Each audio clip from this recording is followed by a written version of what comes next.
The bioluminescent corridors of the ethereal dominion pulsed with an unsettling rhythm that reminded Captain Sarah Mitchell of a nervous heartbeat.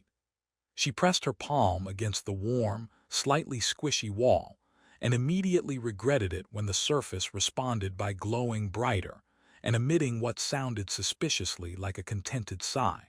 "Please don't touch the ship," Ambassador Hendricks whispered urgently, his face already pale despite having been aboard for only 20 minutes. Last week, Ambassador Rodriguez from Mars Colony petted a doorframe and it followed him around for 3 days making purring sounds. Sarah suppressed a laugh and pulled her hand away, watching as the wall's glow gradually returned to its baseline amber hue.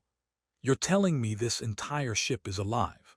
"Biotechnology at its finest," Hendricks replied, consulting his tablet with shaking hands. "The Aetheri grow their vessels rather than build them. Every surface, every system, every component is a living organism bred for its specific function. The toilets are particularly responsive." The corridor ahead of them suddenly dilated open like an enormous iris, revealing another passage that seemed to stretch impossibly far into the distance. Sarah peered into it, and could have sworn she saw the far end curve upward in a way that defied basic geometry. "How exactly does one navigate a ship that rearranges itself?" she asked, stepping carefully through the sphincter-like opening. "Very, very carefully," Hendricks muttered, "and with a lot of prayer to whatever deities might be listening. Last month, Ambassador Kim got lost for 6 hours because he took a wrong turn and ended up in what I can only describe as the ship's digestive system." Sarah raised an eyebrow. "The ship tried to eat him." "Oh no, nothing that dramatic. It just kept him there while it processed his lunch. Apparently, the ship was fascinated by kimchi and wanted to analyze the fermentation process in real time. Kim said it was like being inside a very polite, very curious stomach that occasionally asked him questions about Korean cuisine." They walked in companionable silence for several minutes, their footsteps making soft, squelching sounds on the organic floor. Sarah tried not to think about what she might be walking on. The walls around them continued their gentle pulsing, occasionally shifting color from amber to pale blue to soft green, as if the ship were dreaming. "So remind me again why I'm the one doing this?" Sarah asked, dodging a hanging tendril that seemed to reach for her hair. Surely someone with more diplomatic experience would be better suited for meeting an alien queen known for her, what did you call it, legendary intolerance for protocol violations. Hendricks consulted his notes again, nearly tripping over what appeared to be a nerve bundle running along the floor. Well, there was Ambassador Thompson, but he accidentally insulted the Zephyrian trade delegation by existing too loudly. Then there was Ambassador Park, who made the mistake of asking if the Crystalline Collective's representatives needed a glass of water. And don't get me started on what happened to Ambassador O'Brien. What happened to Ambassador O'Brien? We're not entirely sure. He went to negotiate with the Tentacle Federation and came back speaking only in haikus. Very good haikus, mind you, but try conducting trade negotiations in 17 syllables or less. A soft chime echoed through the corridor, followed by what sounded like a voice speaking in liquid music. The translation device clipped to Sarah's collar crackled to life with a slight delay. "Honored guests, you are approaching the throne chamber. Please prepare your minds for the great silence. Failure to observe proper protocol may result in conversion to ornamental foliage." Sarah stopped walking. "I'm sorry, did it just threaten to turn us into plants?" Hendricks nodded gravely. "Standard diplomatic warning, though I should mention that the fern in the captain's ready room used to be Ambassador Martinez. He violated protocol by sneezing during the ceremony of first meeting." "That's," Sarah began, then shook her head. "You know what, I'm not even going to ask how they determine which type of plant someone becomes. It's based on personality assessment," Hendricks offered helpfully. "Martinez was apparently deemed to have excessive nervous energy requiring frequent watering and indirect sunlight. The corridor ahead began to widen, and Sarah could see soft, multicolored light spilling from what she assumed was their destination. The walls here were different, covered in what looked like scales that shifted and shimmered with their own inner light. Each scale was roughly the size of her palm and seemed to pulse in response to their presence. "Okay, run through the protocol one more time," Sarah said, straightening her uniform jacket. "And please tell me it's simpler than the Valyrian greeting ceremony." Hendrix winced. "Well, it doesn't involve ritual combat or the ceremonial consumption of fermented tree bark, so that's something. The Great Silence is actually quite straightforward. You speak only when directly addressed by Queen Zylara herself. You answer only what is asked, nothing more, nothing less. You maintain respectful posture and eye contact, but not too much eye contact because that's considered aggressive, but also not too little because that's considered dismissive. So far, so manageable. You must never interrupt, never ask questions unless specifically invited to do so, never make sudden movements, and absolutely never, under any circumstances, laugh." Sarah felt her heart sink. "Never laugh. That's going to be a problem." "Why?" "Because I have a tendency to laugh when I'm nervous, and also when things are absurd, and also when I'm trying not to laugh, which makes me want to laugh even more." Hendrix looked genuinely terrified. "Captain Mitchell, please tell me you can control this impulse. The last person who laughed during a formal audience with Queen Zylara was Ambassador Chen, and he's currently providing very attractive shade in the palace gardens." The corridor suddenly opened into a vast chamber that defied all reasonable expectations of interior architecture. The ceiling stretched impossibly high, disappearing into misty darkness punctuated by floating orbs of soft light that drifted like lazy fireflies. The walls curved away in directions that hurt Sarah's brain to contemplate, covered in the same shimmering scales, but arranged in complex, hypnotic patterns that seemed to move when she wasn't looking directly at them. At the center of the chamber sat the throne, and Sarah had to admit it was impressive. Carved from what appeared to be a single, enormous crystal, it rose from the floor in organic curves that somehow managed to look both ancient and futuristic. The crystal itself was clear but filled with swirling colors that moved like aurora captured in solid form, and on that throne sat Queen Zylara. Sarah's first thought was that someone had forgotten to mention how remarkably human-like the queen appeared. Her second thought was that those ears were definitely not standard human equipment. They were elegantly elongated, rising to graceful points that extended well above where human ears would end, and they seemed to move independently, twitching and adjusting their position like a cat's ears tracking sounds. The queen wore robes that seemed to be cut from the same material as the walls, shimmering and shifting color as she breathed. Her hair was long and silver, not with age but with an actual metallic sheen that caught the light from the floating orbs. Her face could have been carved by a master sculptor, all sharp angles and perfect symmetry, except for those remarkable ears that betrayed every micro-expression with tiny movements. Surrounding the throne in a perfect semicircle stood the queen's court, and Sarah had to bite her lip to keep from grinning. Each advisor wore what appeared to be a mask made of pure energy, shifting patterns of light that completely obscured their features. They stood motionless as statues, hands clasped behind their backs in identical poses. The queen's ears twitched forward slightly as Sarah and Hendrix approached, and Sarah realized she was being studied with the same intensity she was using to observe her host. They stopped at what Hendrix had assured her was the proper distance, close enough to show respect but far enough to avoid seeming presumptuous. Sarah executed what she hoped was an acceptable bow, grateful for the hours she'd spent practicing with the protocol specialists. For several long moments, complete silence filled the chamber. Sarah could hear her own heartbeat, and what she was fairly certain was Hendrix trying not to hyperventilate beside her. Finally, Queen Zylara spoke, her voice carrying easily across the vast space with a musical quality that the translation device couldn't quite capture. Captain Sarah Mitchell of the Terran Diplomatic Corps, the translator provided after a brief delay.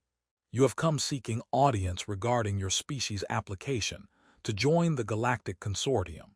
Sarah waited, remembering the protocol about speaking only when directly questioned. The Queen's ears tilted slightly, a motion so subtle Sarah almost missed it. You may respond. Your Majesty, Sarah began, pleased that her voice came out steady. I am honored by your willingness to meet with me, and I hope that our conversation today might help bridge the understanding between our peoples. One of the energy-masked advisors shifted slightly, the first movement Sarah had seen from any of them. The Queen's ears twitched again, and Sarah had the distinct impression she was being evaluated on criteria she couldn't begin to guess. Queen Zylara raised one elegant hand, and the court responded with movements so synchronized they might have been choreographed by a master conductor. Energy masks shifted from pale blue to deeper sapphire, and each advisor took a half-step backward in perfect unison. Sarah watched this display with growing fascination, wondering if they practiced these formations or if it was some kind of hive-mind coordination. Before we discuss your species' worthiness, the Queen said, her pointed ears adjusting their angle with subtle precision, you must demonstrate your understanding of proper civilized discourse. We shall begin with the ritual of 17 acknowledgments. Hendricks made a sound that might have been a suppressed whimper.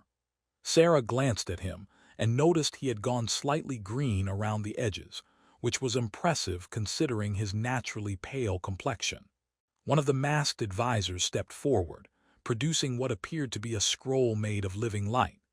The document unrolled itself with a soft humming sound, floating in the air between Sarah and the throne, while glowing text began to appear in flowing script. Captain Sarah Mitchell. The advisor's voice emerged from behind the energy mask with the cadence of someone reading from ancient liturgy. Daughter of Terra, walker between stars, bearer of the sacred coffee addiction. She who has never successfully folded a fitted sheet, survivor of the great bureaucracy wars, friend to small dogs and large cats, enemy of early morning meetings, keeper of the emergency chocolate stash, defender of the right to wear comfortable shoes, practitioner of the ancient art of procrastination, guardian of the lost sock mysteries, she who speaks truth to power even when power would prefer a nice lie, ambassador of humanity's questionable decision-making skills, harbinger of organized chaos, master of the tactical eye roll, champion of the underdog, and most importantly, she who laughs in the face of adversity, even when adversity is not particularly amusing. Sarah blinked several times, processing what she had just heard. The translator device on her collar made a small clicking sound, as if it too was struggling to make sense of the pronouncement. I'm sorry, Sarah said, then immediately remembered the protocol about not speaking unless directly addressed. The Queen's ears perked forward with what might have been curiosity. You have a question regarding your ceremonial titles? Queen Zylara asked. Well, yes, actually. How exactly did you determine that I've never successfully folded a fitted sheet? That's remarkably specific intelligence gathering. Several of the masked advisors shifted position, their energy masks flickering between colors. One advisor leaned toward another and whispered something that made their mask pulse a nervous yellow. We have our methods, the Queen replied, and Sarah could have sworn she detected the faintest hint of amusement in her voice. Your species' domestic habits are particularly well documented. The Galactic Consortium's anthropological division maintains extensive files on human behavioral patterns, including your universal inability to properly store fitted bedding and your tendency to accumulate single socks of mysterious origin. That's both impressive and mildly disturbing, Sarah admitted. Indeed. Now you will notice that each title must be formally acknowledged before we may proceed. This is an ancient tradition dating back approximately 47 minutes. Hendricks made another strangled sound. Sarah turned to look at him, and he mouthed the words "new protocol" while making frantic gestures that she interpreted as either play along or the bathroom is that way. 47 minutes. Sarah asked. Yes. Queen Zylara instituted the ritual of 17 acknowledgements during the previous diplomatic meeting with Ambassador Peterson from Europa Station. Another advisor explained, consulting what appeared to be a tablet made of crystallized light. He complained extensively about the brevity of formal introductions, claiming they lacked proper dignity and ceremonial weight. So you created an entirely new protocol to address one person's complaint about insufficient ceremony. Efficiency is the hallmark of proper governance, the Queen said, and her ears definitely twitched in what Sarah was beginning to recognize as barely suppressed amusement. We take all diplomatic feedback seriously, no matter how ridiculous it may initially appear. Sarah considered this for a moment. And how did Ambassador Peterson respond to having 17 titles bestowed upon him? He thanked us very politely, and then spent the next 6 hours trying to explain why he, who collects commemorative spoons from places he has never visited, was not an appropriate diplomatic designation. This time Sarah couldn't quite suppress a small snort of laughter. The moment the sound escaped her lips, the entire chamber fell into absolute silence. Every masked advisor froze in place, their energy masks shifting to an alarmed shade of orange. Hendrix looked like he was about to faint or possibly flee, though the organic doorway behind them had sealed itself shut with a wet squelching sound. Queen Zylara's ears moved, rotating forward with sharp attention.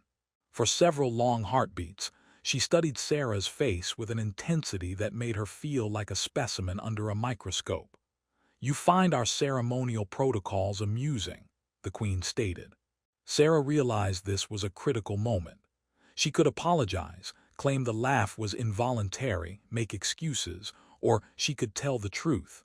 Given that one of her ceremonial titles was apparent, Sarah had worked her way through 6 increasingly absurd diplomatic scenarios, including a territorial dispute over a planet-sized space station that kept getting lost because its AI navigator had developed anxiety issues, and a trade embargo involving sentient crystals who refused to negotiate with anyone who had ever eaten rock candy.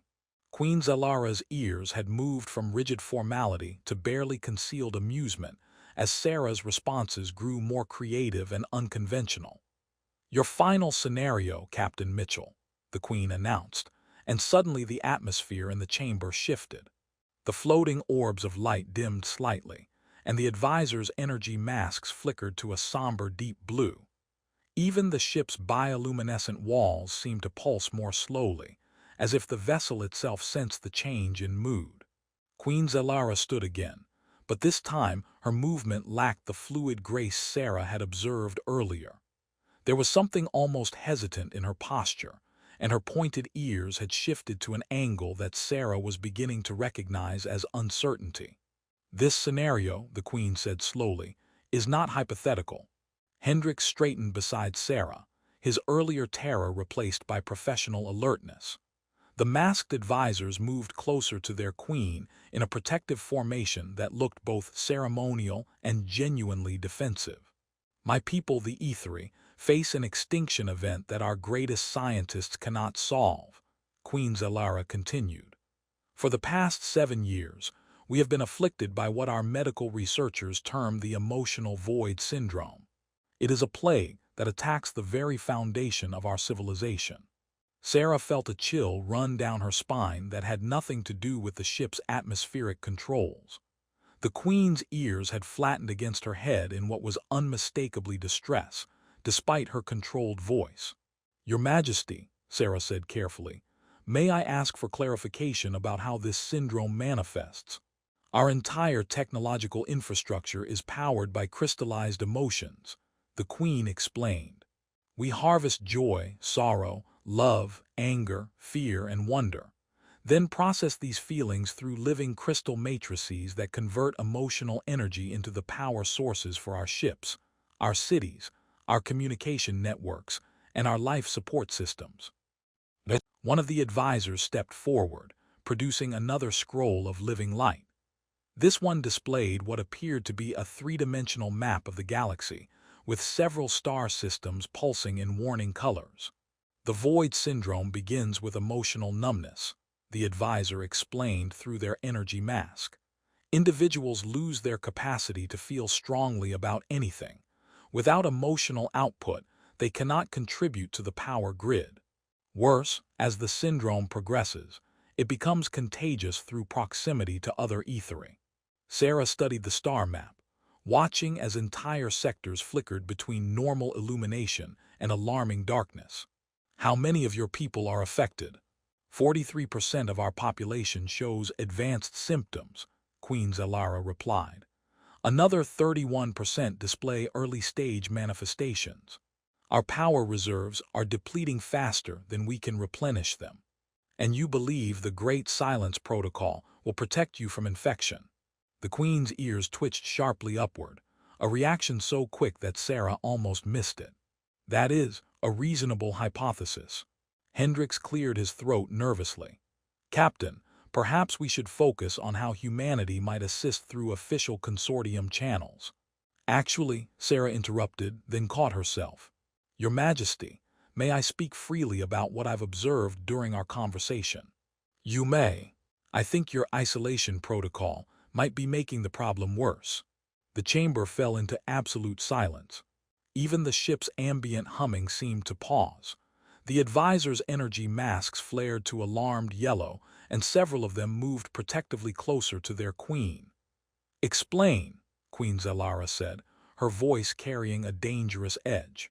Sarah took a deep breath, knowing she was about to violate every diplomatic protocol Hendricks had drilled into her, but unable to remain silent in the face of what seemed like a civilization, slowly dying from self-imposed emotional starvation. Your Majesty, everything I've learned about emotion and psychology suggests that suppression doesn't eliminate feelings. It just forces them underground where they can manifest in destructive ways. If your people are trying to avoid emotional contamination by shutting down their feelings, they might be creating the exact conditions that allow the syndrome to flourish. You are suggesting that our medical and scientific experts are incorrect in their assessment. One of the advisors spoke up, their mask pulsing with indignant orange. I'm suggesting that maybe you're fighting the wrong battle, Sarah replied. In human medicine, we've learned that sometimes the best way to build immunity is through controlled exposure, not complete avoidance. Queen Zylara descended from her throne again, but this time her approach felt different. Less formal, more personal. When she stopped in front of Sarah, her ears were positioned forward in a way that suggested intense focus rather than authority.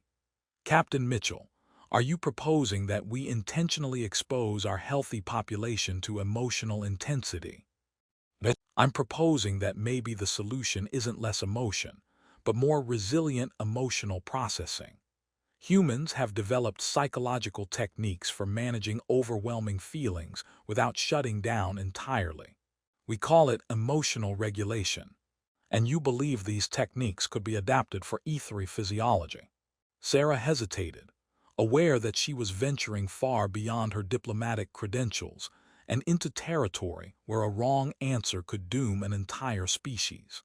But the Queen's ears were tilted forward with what looked like desperate hope, and Sarah found herself unable to offer anything less than complete honesty. I don't know if human techniques would work for your people, Your Majesty, but I know that isolation and emotional suppression have never solved psychological problems for humans. They usually make them worse. The Queen reached up and touched one of her elongated ears, a gesture so unconscious that Sarah realized it must be an automatic comfort behavior. Our healers have tried everything within ethereal medical knowledge, the Queen said quietly. We have developed medications to numb emotional responses, meditation techniques to achieve perfect mental stillness, and isolation protocols to prevent contagion. Nothing has slowed the syndrome's progression. Have you tried the opposite approach? What do you mean? Sarah felt like she was walking across a minefield while juggling explosives, But she pressed on. Instead of emotional suppression, what about emotional amplification? Instead of isolation, what about intensive social connection? Instead of trying to stop your people from feeling, what if you helped them feel more safely? The advisors erupted in a flurry of whispered consent. Queen Zylara stood motionless for what felt like an eternity, her ears shifting through a complex sequence of positions that Sarah was beginning to read like an emotional barometer. Finally, the queen raised her hand and gestured to her advisors. "Leave us," she commanded. The masked figures exchanged what appeared to be alarmed glances, their energy masks flickering between colors of concern and confusion. "Your Majesty," one advisor protested, "protocol dictates that formal audiences require witness documentation, and—" "I am suspending protocol," Queen Zylara interrupted, her ears snapping to an angle that brooked no argument. "All of you out now." The advisors filed out through various organic doorways that dilated open at their approach, their energy masks pulsing with what Sarah suspected was bureaucratic distress. Hendricks looked around desperately, clearly torn between following the dismissal and his duty to monitor Sarah's diplomatic conduct. "Ambassador Hendricks," the Queen said without looking at him, "you may wait in the adjacent chamber. Captain Mitchell and I require privacy." As soon as they were alone, Queen Zylara did something that shocked Sarah more than anything she had witnessed since boarding the ship. She reached up and removed what Sarah had assumed was a ceremonial crown, revealing that it was actually some kind of technological device. The moment it came off her head, the Queen's entire demeanor transformed. Her shoulders sagged with exhaustion, her perfectly controlled posture crumpled, and her ears drooped to angles that spoke of profound weariness. But most remarkably, the tips of her ears, which had maintained their sharp elegance throughout the formal audience, now showed a subtle tremor and a dimming of their natural luminescence. "Captain Mitchell," the Queen said, her voice now carrying a vulnerability that the translation device seemed to struggle with, "I need you to understand something. The Great Silence Protocol, the formal ceremonies, the rigid diplomatic procedures, none of them are about tradition or authority." Sarah waited, sensing that interrupting would shatter whatever fragile moment of honesty was emerging. "They are about my terror of emotional contamination," the Queen continued, sinking onto the steps of her crystalline throne rather than the seat itself. "I have watched the emotional void syndrome consume my closest friends, my most trusted advisors, my own family members. I instituted these protocols because I believed that if I could maintain perfect emotional control, if I could avoid feeling too deeply about anything, I might remain immune." The Queen's ears trembled more visibly now, and Sarah could see that the luminescence was definitely fading along their edges. "Your Majesty," Sarah said gently, "you're already showing symptoms, aren't you?" Queen Zylara laughed, a sound so bitter and broken that it made Sarah's heart ache. "For the past 3 months, I have been fighting to feel anything at all. Do you know what it is like to look at a sunset that once moved you to tears and feel nothing? To hold a piece of music that used to transport your soul and hear only organized noise?" Sarah approached slowly and, after a moment's hesitation, sat down on the steps beside the Queen. In any other circumstances, the breach of protocol would have been catastrophic, but somehow it felt like the most natural thing in the world. "Your Majesty, what if I told you that your willingness to show me your vulnerability right now, your ability to laugh even when it hurts, your concern for your people despite your own suffering, what if I told you that those are signs of healing, not symptoms of disease?" The Queen's ears perked slightly. "What do you mean?" "You removed your crown, that device, and immediately became more emotionally expressive. You dismissed your court so you could speak honestly. You're taking emotional risks by trusting me with this information. Those aren't the actions of someone losing their capacity to feel. They're the actions of someone who's been suppressing their feelings so hard that they've forgotten what healthy emotions feel like." Queen Zylara stared at her hands, which were clasped tightly in her lap. But the medical evidence clearly shows that emotional expression accelerates the syndrome's progression. Or maybe the medical evidence shows that people who are already sick become more symptomatic when they try to force themselves to feel emotions they're not ready for, Sarah suggested. There's a difference between healthy emotional expression and desperate emotional grasping. The Queen looked up at Sarah with eyes that held the first spark of hope Sarah had seen from her. Explain the difference. Healthy emotional expression comes from connection to other people, to experiences, to purposes bigger than yourself. Desperate emotional grasping comes from fear, trying to force feelings because you're terrified of not having them. Sarah gestured around the vast chamber. Your Majesty, you've been trying so hard to avoid contamination that you've isolated yourself from everything that makes emotions worth having in the first place. But you just showed me more genuine feeling in the past 10 minutes than in the entire formal ceremony. Queen Zylara was quiet for a long moment, and Sarah noticed that the tremor in her ears was beginning to settle. Captain Mitchell, what would you recommend? Sarah took a deep breath, knowing that her next words could determine the fate of an entire civilization. I recommend that you start small. Instead of trying to save your people from their emotions or force them to feel things they can't feel, help them reconnect with simple, safe emotional experiences. Such as laughter, Sarah said immediately. Shared humor builds connection without requiring vulnerability that people aren't ready for. Curiosity, exploring new ideas together. Compassion, focusing on caring for others instead of monitoring their own emotional states. The Queen's ears began to move to more upright positions. You are suggesting we reverse our entire approach to the syndrome. I'm suggesting. Queen Zylara stood motionless for what felt like an eternity, her ears shifting through a complex sequence of positions that Sarah was beginning to read like an emotional barometer. Finally, the Queen raised her hand and gestured to her advisors. Leave us, she commanded. The masked figures exchanged what appeared to be alarmed glances, their energy masks flickering between colors of concern and confusion. Your Majesty, one advisor protested, protocol dictates that formal audiences require witness documentation, and I am suspending protocol, Queen Zylara interrupted, her ears snapping to an angle that brooked no argument. All of you out now. The advisors filed out through various organic doorways that dilated open at their approach, their energy masks pulsing with what Sarah suspected was bureaucratic distress.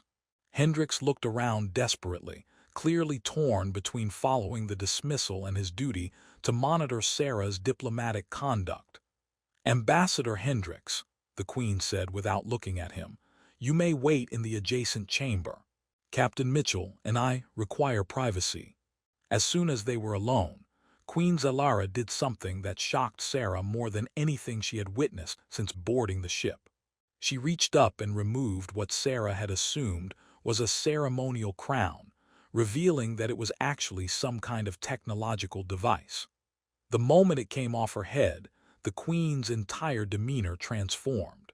Her shoulders sagged with exhaustion, her perfectly controlled posture crumpled, and her ears drooped to angles that spoke of profound weariness.